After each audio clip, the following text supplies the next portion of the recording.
Bonjour à toutes et à tous, pour commencer cette matinée en douceur avec la revue de presse de Foot Mercato, on va se plonger dans les pages intérieures de l'équipe, comme on peut le lire dans le quotidien ce vendredi. Ça y est, l'Olympique Lyonnais a enfin trouvé son latéral gauche pour la saison à venir. En effet, comme on vous l'avait révélé en exclu il y a quelques jours, Lyon voulait rapidement boucler le transfert de Nicolas Tagliafico. Et bien l'Argentin a fini par dire oui ces dernières heures, il doit passer sa visite médicale aujourd'hui et signer un contrat de 3 ans, tandis que l'Ajax va empocher environ 4 millions d'euros dans ce transfert. Du côté des départs à l'OL, c'est désormais officiel, Léo Dubois quitte le championnat de France pour la Turquie. Le Français est transféré à Galatasaray pour un montant de 2,5 millions d'euros, auquel pourront s'ajouter 1 million d'euros de bonus. On le découvre avec le maillot du club d'Istanbul sur la une de Photomatch. Le latéral droit espère retrouver son meilleur niveau avec son nouveau club pour avoir sa place avec les Bleus en Coupe du Monde. Et pour être bien complet sur l'actu Mercato en France, cette nuit Botafogo a officialisé l'arrivée de Luis Enrique. L'OM et le club brésilien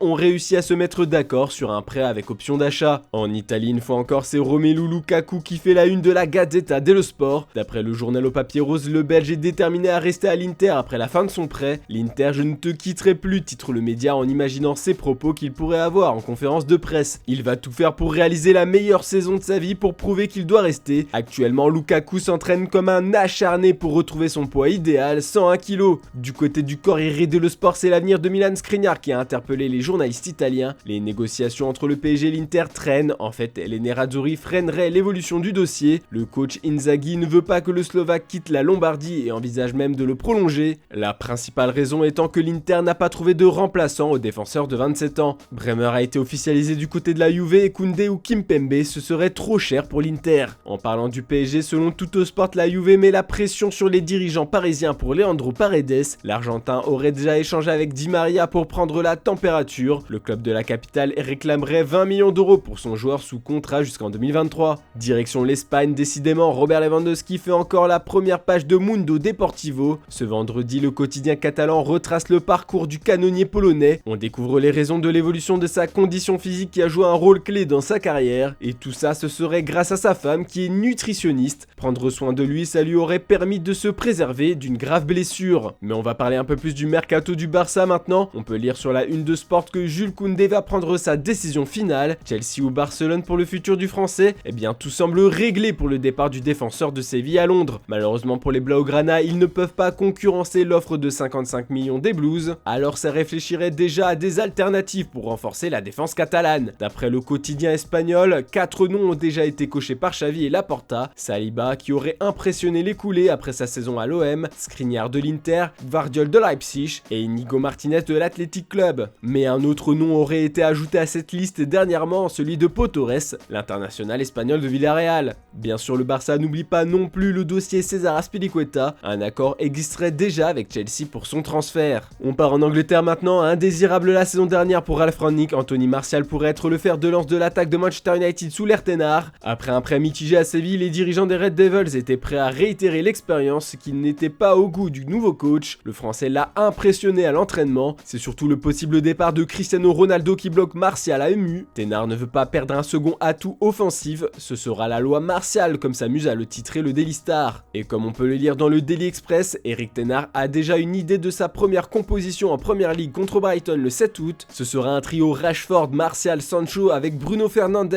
pour les servir au milieu de terrain, pas de Ronaldo pour l'instant. Enfin au pays de sa majesté, ce sont les Toffees qui inquiètent sérieusement les tabloïds. La saison dernière, Everton a flirté avec la zone de relégation, peut-être que cette année ils n'arriveront pas à se sauver. Comme l'écrit le Daily Mirror, les hommes de Frank Lampard se sont fait déchirer aux États-Unis. Ils ont été battus 4-0 contre Minnesota United, une désillusion pour le coach anglais. Comme on peut le lire dans les colonnes du Daily Star, Lampard a lancé un appel à l'aide à sa direction. Il veut des recrues de poids et rapidement, sinon ce sera la descente en juin prochain. Par contre, du côté de Liverpool, cette pré-saison est plutôt de bon augure. Critiqué pour ses premières minutes avec le maillot des Reds, Darwin Núñez a fait taire les critiques et de la meilleure manière, avec une avalanche de buts. Il est instoppable pour le Daily Mail. L'Uruguayen a inscrit un quadruplé hier contre le RB Leipzig, de quoi donner le sourire à Jürgen Klopp qui n'a pas manqué de tacler les détracteurs en conférence de presse et féliciter son joueur. Et pour être bien complet, on va parler d'un ex de Liverpool. Après une saison XXL, Sadio Mané a encore raflé le trophée du meilleur joueur africain de l'année lors des CAF Awards 2022 hier soir, le trophée le plus important pour le Sénégalais. Voilà, c'est tout pour ce vendredi. Comme d'habitude, on se retrouve demain matin pour une nouvelle revue de presse. N'oubliez pas le JT Foot Mercato Mercato en fin d'après-midi. Bonne journée à toutes et à tous.